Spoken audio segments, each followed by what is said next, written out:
whatever you do, don't give up Hari Bhajan.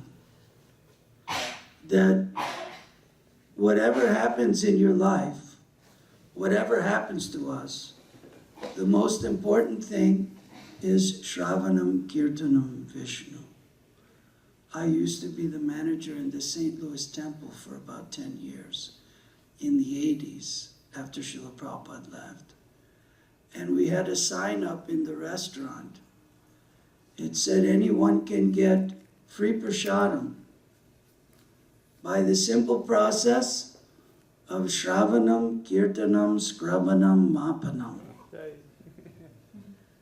Engaging in Krishna service. Shravanam, Kirtanam, Vishnu, Padasevanam, Archanam, Vandanam, Sakyam, Atmani Vedana, and Scravanam, Mapanam also, if you can't do anything else. Or actually, that's a nice activity. So, Srila Bhaktisiddhanta was a Vaikuntha man. At the time of his birth, when he was born, Srila Prabhupada explains, he had the, maybe you heard, umbilical cord around his neck and around his body like a Brahmin's thread at the time of his birth. And when he was just a young, what they call toddler, a few months old, the Jagannath Rath Yatra cart came by the house of Bhaktivinoda Thakur. He was one of the 10 sons of Bhaktivinoda Thakur, 10 children.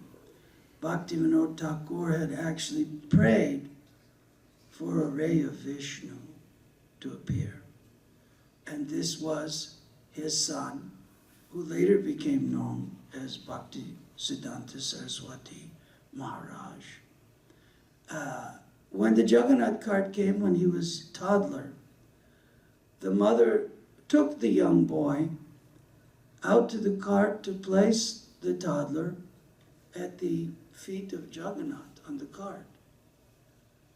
And when she placed him, maybe you know the story, the garland fell from the neck of Jagannath around the baby and blessed the child. They considered this a very auspicious and divine, transcendental event.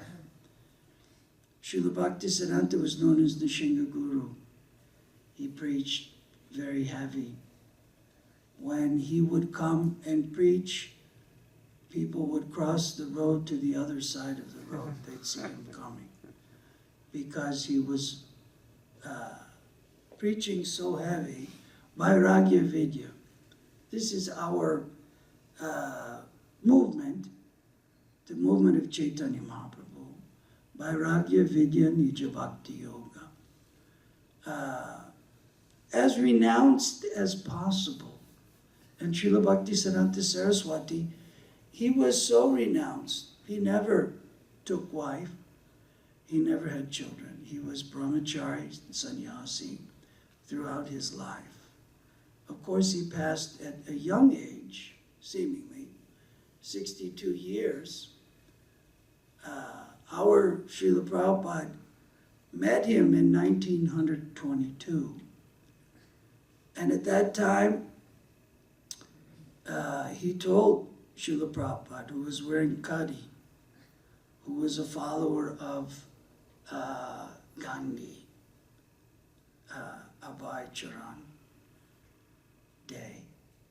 And he told them, what is the use of following Gandhi or any, the English or the Indian or the American?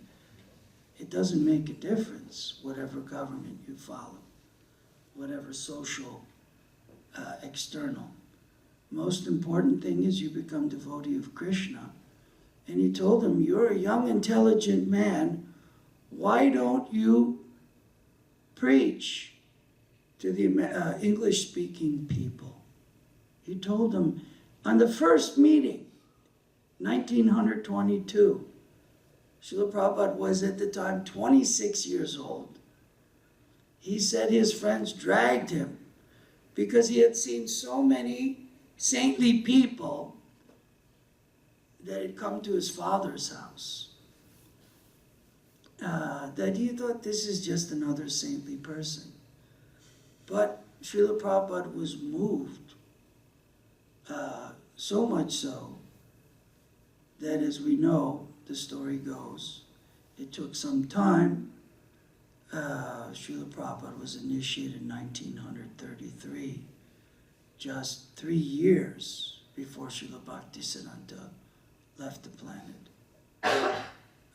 And Srila Bhaktisiddhanta would tell him every time, you preach to the English-speaking people. Srila Bhaktisiddhanta was trying to spread his movement, Gaudiya Math, far and wide. And he saw this is an intelligent man who speaks English. Srila Prabhupada was from, what do you call that, Scots College? Scots Church College, I forget the name. And Srila Bhaktisiddhanta took a great liking to him. So much so that on one occasion, when Srila Prabhupada met with Srila Bhaktisiddhanta, he was on a morning walk, I believe. And Srila Bhaktisiddhanta told our Prabhupada, Amar ichu chilu kichu boy karano. Anybody speak Bengali? Any Bengalis? Did I say it right? Close. Amar ichu chilu kichu boy karano. Srila Bhaktisiddhanta said, if you ever get some money, you print books, you make books. I have a desire, Amare Chuchilu, Kichu Bhai Karano, that you distribute some books. And this became Srila Prabhupada's, one of Srila Prabhupada's main activities, obviously. He spent his days when Srila Prabhupada came to America in 1965, he only came with Srimad Bhagavatam 1, 2, 3. First canto, part 1, first canto, part 2, first canto, part 3. Anyone has those books? That's interesting reading. There's some things in there that they had to, that were very heavy. We won't get into it, but that was old school. And Srila Prabhupada's mission was to finish the Bhagavatam and not only give Bhagavad Gita, but give Srimad Bhagavatam, Nectar Devotion, teachings of Lord Chaitanya, Chaitanya Charitamrita, to the English-speaking people, to fulfill his spiritual master, Srila Bhaktisiddhanta's desire. Amare Chuchilu Kichu Boy Karano. He even told him at one time they had gotten a new building in Bug Bazaar. And the sannyasis and the brahmacharis were fighting over the rooms. And Srila Bhaktisiddhanta said that we were better off in Calcutta. If I could, I would sell the marble from the walls to make books, to print books. So this was Srila Bhaktisiddhanta Saraswati's desire. And this became, of course, our Srila Prabhupada's desire.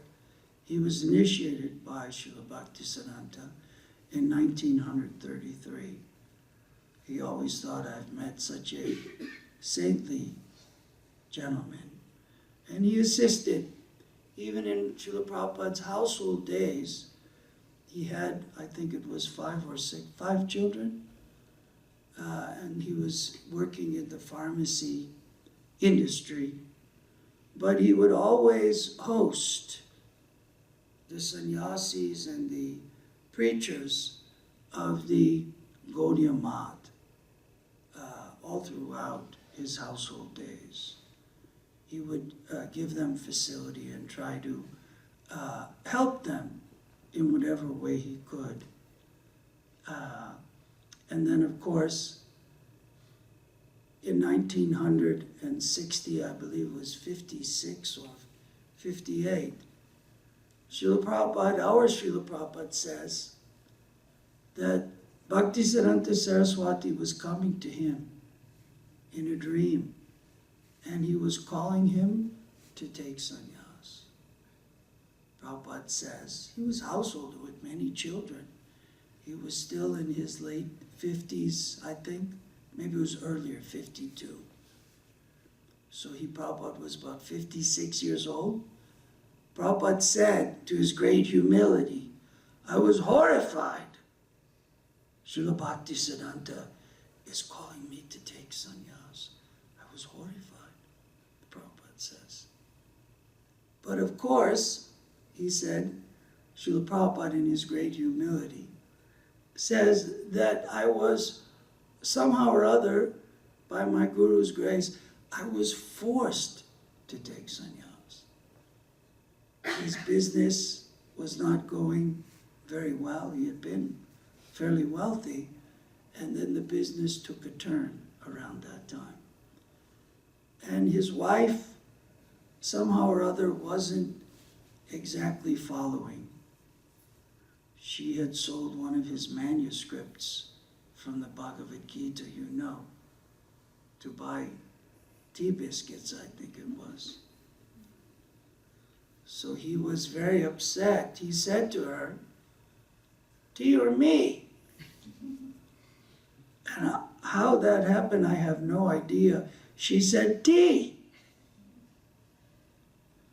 So Srila Prabhupada made his plan to take sannyas. Srila Bhaktisiddhanta was calling him and had ordered him, you go, somehow or other. Yena kena prakarena. Somehow or other, you go to the Western countries and preach in English this Krishna consciousness. So Srila Prabhupada had prepared, our Srila Prabhupada had prepared for so many years. And he finally made the journey. I can't even imagine, materially speaking. Most of you are young men. I'm 61 years old. I can't imagine starting a mission at 70. I can imagine sitting and chanting japa in a room at 70 and having someone cook for me, prasadam. And maybe once in a while I'd walk to the drugstore. I can't imagine traveling around the world at the age of 70 because of the order of his Guru Maharaj. Srila Prabhupada actually ordered us in 1975. Banabhatta joined in 1972. I was right behind him a few months later. And in 1975, in the Mayapur festival, Srila Prabhupada said, you are all young men. I am an old man. I may pass away at any time. It was 2 years before he passed. He said, but you go on preaching for 50 more years. Most of the boys were in their 20s. Boys and girls of ISKCON in those days, 25, 24, 26. 50 more years means till you're 75. Time-wise, when Prabhupada said that, it was 1975, Prabhupada said at this Mayapur festival, 50 years means 2025. What are we now, 2014?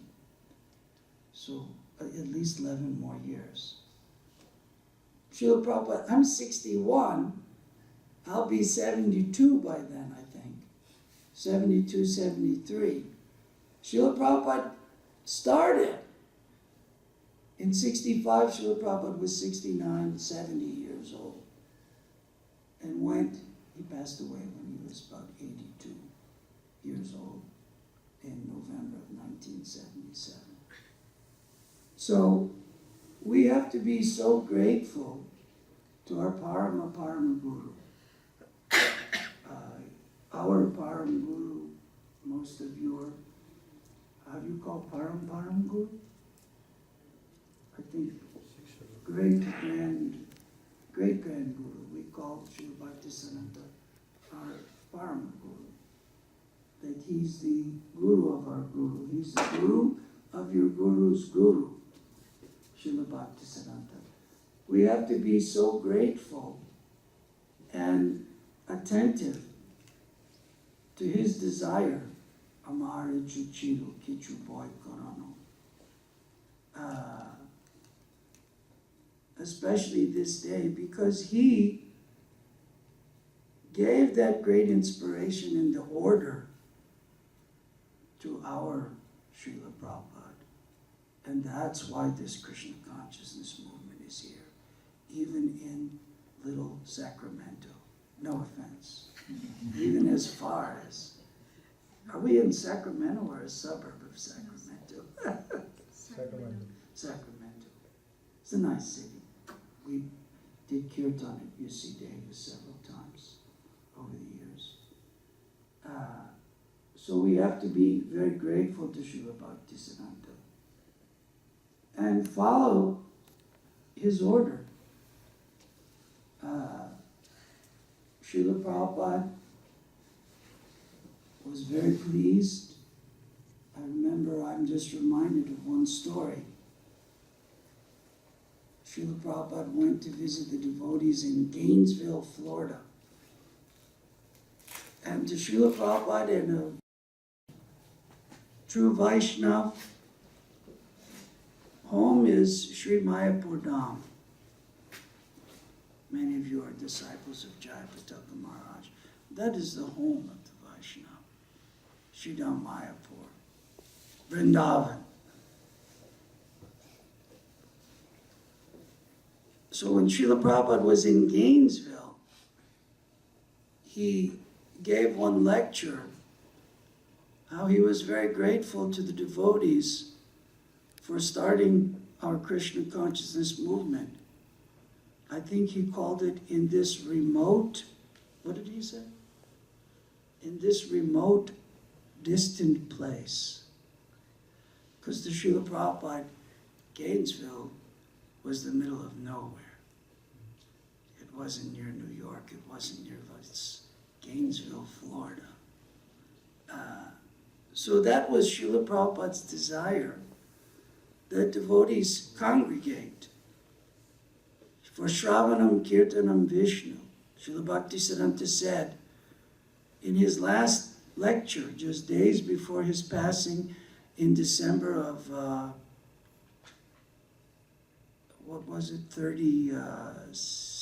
1936. He said, you congregate for Hari Bhajan. Never give up the Hari Bhajan. This is our life. Shravanam Kirtanam Vishnu Smaranam. This is our business. Otherwise, what are we doing? We have our jobs. We have to support our families. I also have children, grown.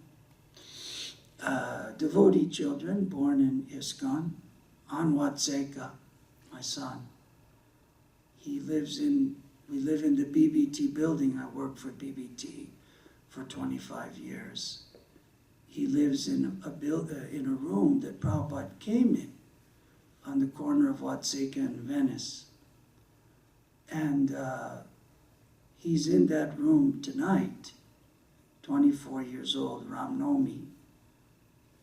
And he was actually born with midwife in that room that he lives in. Actually, we won't get into it, but he was conceived in the room that he lives in. Don't tell him. Whatever you do, don't tell him. He won't understand that. He stayed in that room now, Krishna conscious room, 24 years. Finally, he's going to India in February with some other young men of ISKCON Los Angeles, young guru coolies, for 2 months. to go to Vrindavan and Mayapur for parikrama. So this was the great desire of Srila Bhaktisiddhanta and our Srila Prabhupada, that we spread Krishna consciousness far and wide and make it our business. Even we have to work. We have to maintain our families. We have to take care of our children. No question. That's our responsibility. But with whatever time, energy, and funds that we have beyond what we need to maintain, we should use it for spreading the Krishna consciousness movement. So somehow or other I sat down with Svabhas Prabhu, the temple president, trustee of BBT, North America, and we worked out a plan to give several thousands of dollars a year to the BBT for book distribution. So much so that somehow or other, don't even ask how, I can't even explain. If I pass away in a few years, the money will still be going into the BBT for book distribution. We have a particular party called Temple Bhajan Band Traveling Sankirtan. And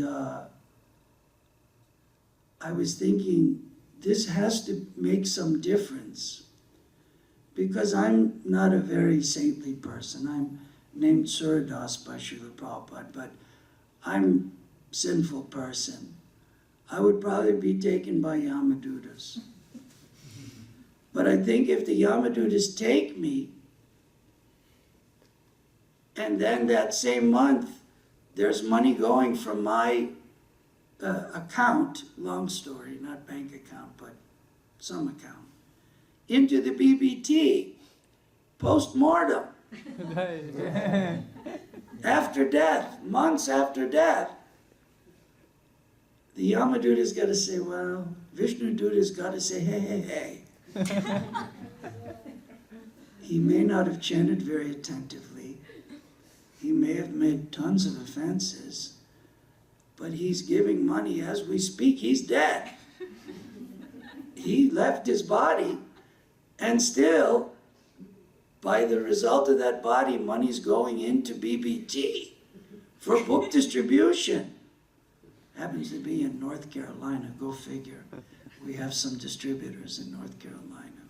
They have a little house like Sacramento, and they are distributing, four or five brahmacharis distributing lots of books. You know, maybe 50,000 books a year now. So if that is still going on, and the money is coming from my name, because I wrote with Savas and we filled out the form, that they'll make sure it keeps going in post-mortem. I was thinking, at least they have to give me a chance to come back to the Hare Krishna movement. I think the Yamadutas have to back off a little. A little. So I was thinking, you're all young men. You're not going to pass away soon. We will. He might not. Believe it or not, he's also old man. To be Prabhupada disciple, you have to be old man. You had to be initiated late as 75. That was how many? Almost 40 years ago. You were 20 when you got initiated, so you're in your 60s. Anyone that joined in the 70s, that's Prabhupada disciple. Old man, old lady. So I talked to many devotees, they're making their plan. That now, kids are grown, grandkids are there. I got grandson, Jackson Shama, 15 months old. His first words were not Hare Krishna, we're working on him. He's young. But we have to dedicate our life. Srila Prabhupada asked us, dedicate your life to the Krishna consciousness movement, to spreading. Chaitanya Mahaprabhu himself said, Bharato bhumite hoila manusya janmayar janma sartika karikar paropakar. Prabhupada used to chant that so many times. When we were in the 70s, there were 2,000 devotees, there were 5 Indians, and the rest American hippies. There weren't too many Indians. But Prabhupada said, Bharata Bhumi De Hoila Manusya Janmayar. We looked it up, and it's if you're born in the land of Bharat-Varsa, it's your business to preach. I was born in Mobile, Alabama. Mobile, what do you call it? Alabama, Varsha. Not a holy place at all. Most of the boys that were there, New York, Chicago, LA, boys and girls. So we always wondered, Prabhupada always says this. He's quoting Lord Chaitanya Mahaprabhu, Bharata Bhumi Te Hoila Manusya Jan, because he knew that come time, all the Bharat-Varsas, all the Bharata Bhumis, and there's still a few Alabama Bhumis and a few Chicago Bhumis, but the Bharata Bhumis would come forward. And Chaitanya Mahaprabhu said, if you're born in the land of Bharat-Varsh, or your daddy was born in the land of Bharat-Varsh, India, then is your business, or your grandfather was born in the land of Bharat-Varsh, is your business to spread Krishna consciousness. Of course, we have our work, we live in this world, but we are not necessarily of this world. We are of the spiritual world. We are of Chaitanya Mahaprabhu's mission. And Chaitanya Mahaprabhu, we were listening one lecture on the way up here. We have the MP3 player with about 1,500 Prabhupada lectures. They keep going and going and going. So we don't even know how many hours we're traveling. It's how many classes Srila Prabhupada has given. And Prabhupada said that Chaitanya Mahaprabhu's mission is Vairagya Vidya Nija Bhakti Yoga. That somehow or other as renounced as possible. We live in the world. We have to have a place to stay. We are in the Western world. But renounced as possible means I do as much as I possibly can for the Krishna consciousness movement. I have my life. I'm an engineer or I'm an accountant for BBT. I work. Of course, it's Prabhupada's BBT. But from the mundane point of view, it's accounting. We have our job. We have our place. But as far as possible, we engage in Krishna's service by giving our life and soul for the Krishna consciousness movement. Whatever we can do, whether it's money or property or our heart and soul or our constant meditation, or all of the above, as much as we can do. This was Srila Bhaktisiddhanta Saraswati's idea. And of course, this was our Srila Prabhupada's idea. That there be thousands and tens of thousands and hundreds of thousands. Bhaktivinoda Thakur had a dream that there would be a great temple in Sridham Mayapur. He saw the temple where people would come from all over the world, Japanese and Chinese and Russians and Americans and British and Germans, what to speak of Indians, to get together to chant Hare Krishna. So let us chant. We have a very nice tune when we travel and go around. We try to do bhajan wherever we go. We go a lot to yoga studios and festivals and of course Rath Yatras. Maybe you, I think I see a lot of you from San Francisco, Rathayatra, LA, Rathayatra. And we also go to temples all over and chant. This was Chaitanya Mahaprabhu's mission. Bolo Krishna, Bhaje Krishna, Karo Krishna Shiksha. Chant, worship Krishna, and study the teachings and give the teachings to others. Same as Krishna taught. Man manabhava, man bhakto. Think of me, become my devotee, worship me. Chaitanya Mahaprabhu said, Bolo Krishna, Bhaje Krishna, Karo Krishna Shiksha. So let's chant together. You know this tune. Maybe some of you get up at 4:30 in the morning and chant. We won't chant the whole samsara prayer, but we'll chant responsibly, Bande Guru Sri Charanaravinda, for Srila Bhakti Siddhanta Prabhupada and our Srila Prabhupada.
Charanaravinda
Vande Guru Sri Charanaravinda.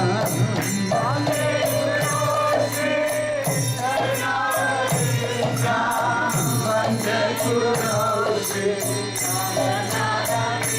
Charanaravinda. Vande Guru Sri Charanaravinda. Vande Guru Sri Charanaravinda. Vande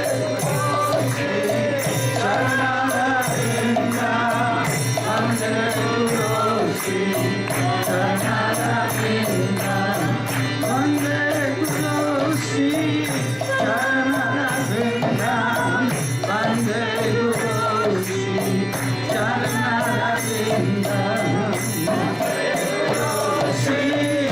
Charanaravinda. Vande Guru Sri Charanaravinda.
Bhaktisiddhanta Saraswati Goswami Maharaj Ki Srila Prabhupada Ki Gaur Premananda Haribo. I joined in 73, got initiated that summer of 73 by Srila Prabhupada. It's an interesting story because my father was an engineer at the University of Illinois Research Hospital. And even in those days, late 60s, early 70s, many Indian gentlemen were coming because they were the top engineers on the planet. And so my father used to invite the crew of engineers. He had been working at University of Illinois for many years in the biomedical research. They took care of the medical equipment. That was his engineering field. And he would invite many Indian gentlemen. Even in those early days, there were many Indian gentlemen that were engineers with the universities. And at the time I was studying Mayavadi philosophy. You'll be very happy to know.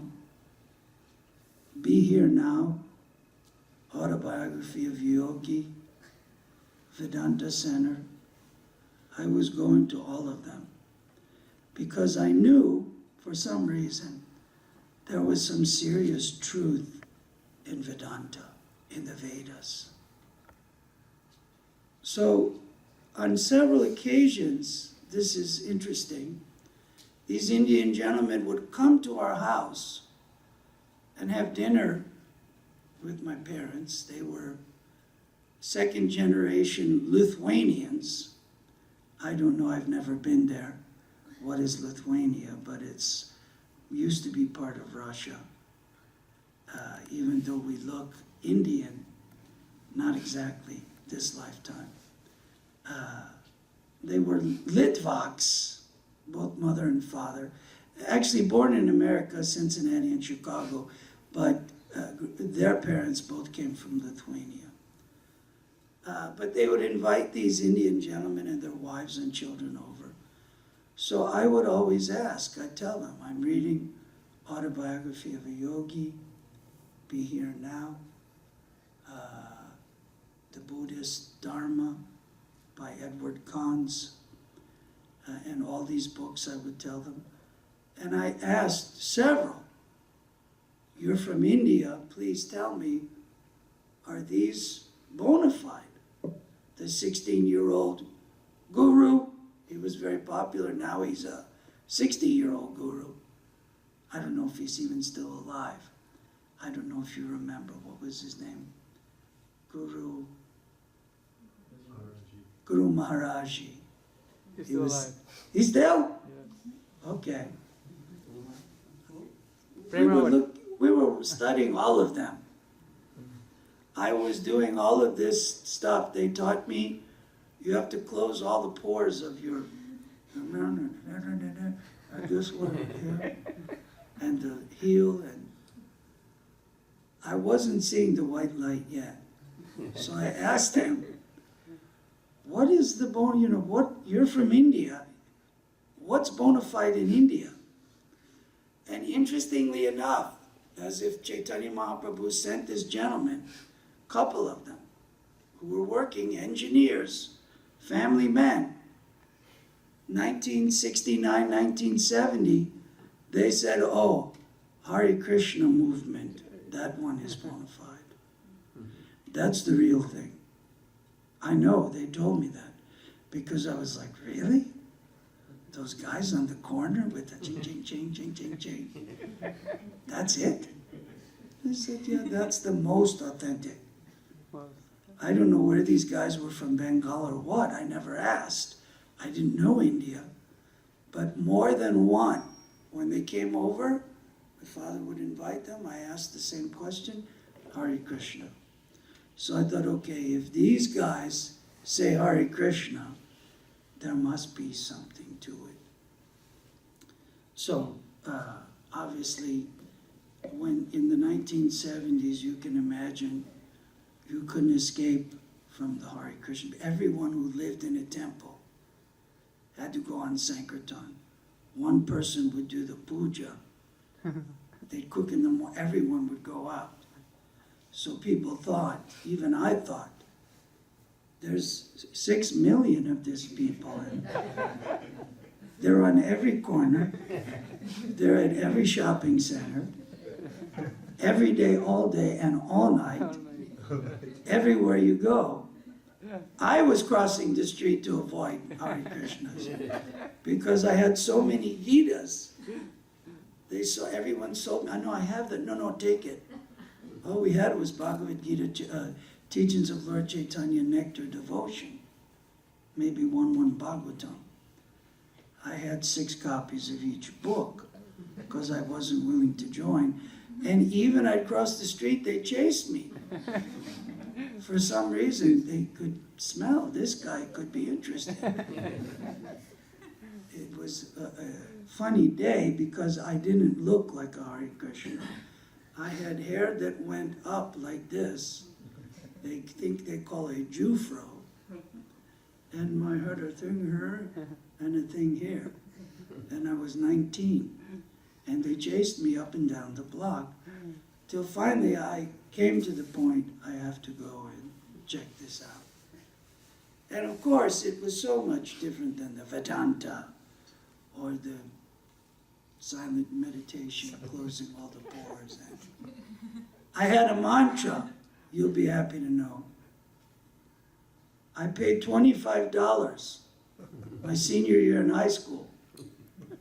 I got a Maharishi mantra. There was only a dozen of us in the school who were that crazy. And they told it to me. And when they said it, they actually said the word Aing, which is the seed mantra for the spiritual master. But I heard oink. So I started meditating, true story, 15 minutes every morning silently, 15 minutes every night. Oink, oink, oink, oink. And you weren't allowed to hear the other mantras. I thought another guy got moo. And the other people, rrr. I thought it was farm animal sounds. This was my conviction. I think for 4 months, oink, oink, oink, I didn't get much bliss. But I didn't eat any ham after that. I think I became vegetarian. And I was thinking there's something with this, but I kept meeting Hare Krishna devotees wherever I went. And finally, someone invited me to see Srila Prabhupada in the House of Flowers in San Francisco, 1972. And it was an amazing scene. It was after Rath Yatra. They were fanning Srila Prabhupada with a 20-foot peacock fan. The stick was 20. I've never seen it again. But something like Ali Baba and the 40 Thieves, you know. The stick was 20, and the pujari was way back. I've never seen it again. But it's true, they had that. And Srila Prabhupada was sitting on the Vyasasan in the House of Flowers in San Francisco and giving a class that they are like hogs and dogs. I remembered that because I went to my hippie friends afterwards and I said, "You are all hogs and dogs. Stop acting like a hog and a dog." That's all I remembered at first. And the devotee came around and put tilak. His name was Vatsal, 1972. And I was working and going to school. I was working at the French hospital on Geary Boulevard in San Francisco. And I put a $20 bill in the cigar box as he came around with the little box. And I went to get change because I was a student. And Vishal slapped my hand and said, "You can't take money out." I was the victim of one of the early day change-ups. I needed to get my $15 out. I was willing to give $5. And in those days, even $5 was significant, 1972. They got 20. That's like 4 hours of work. I think I got paid $5 an hour before taxes. So it was a lot of money, but Krishna blessed me later for doing that. I was given a great opportunity to travel with Tripurari Swami and Tamal Krishna Goswami with the Radha Damodar Traveling Book Distribution and distribute Srila Prabhupada's books as a brahmachari for many, many, many years, till after Srila Prabhupada left the planet. And in 1977, we had been on a few morning walks with Srila Prabhupada, and of course been in his classes in India at the Mayapur Festival, 75, 76, 77. But in late 77, Tamal Krishna Maharaj was Srila Prabhupada's personal servant.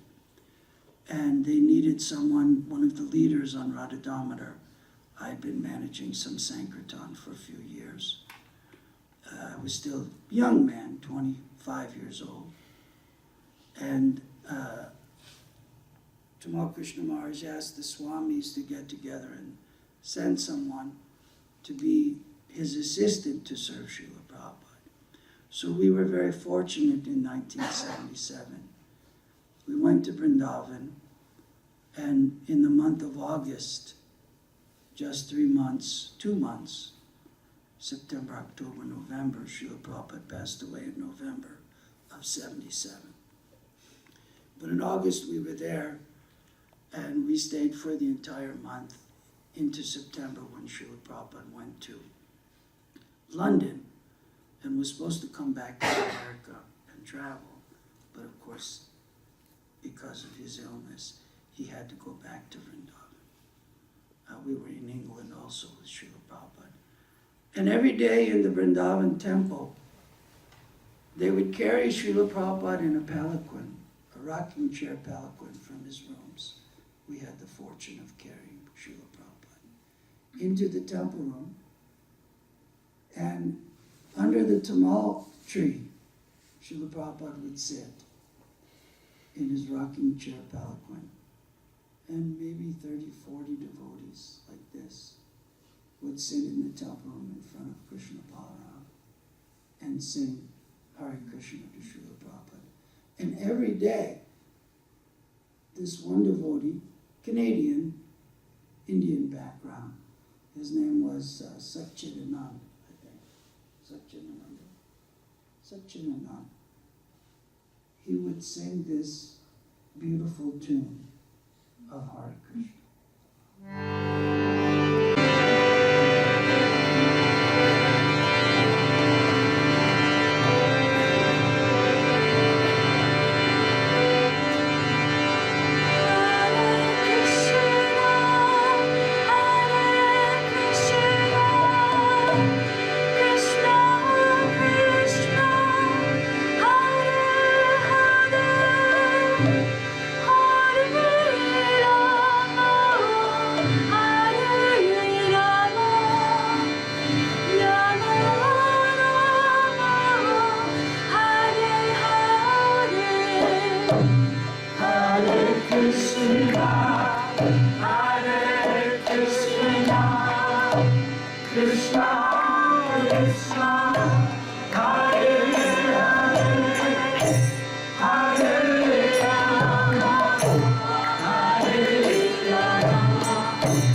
Krishna, Hare Hare, Hare Hare.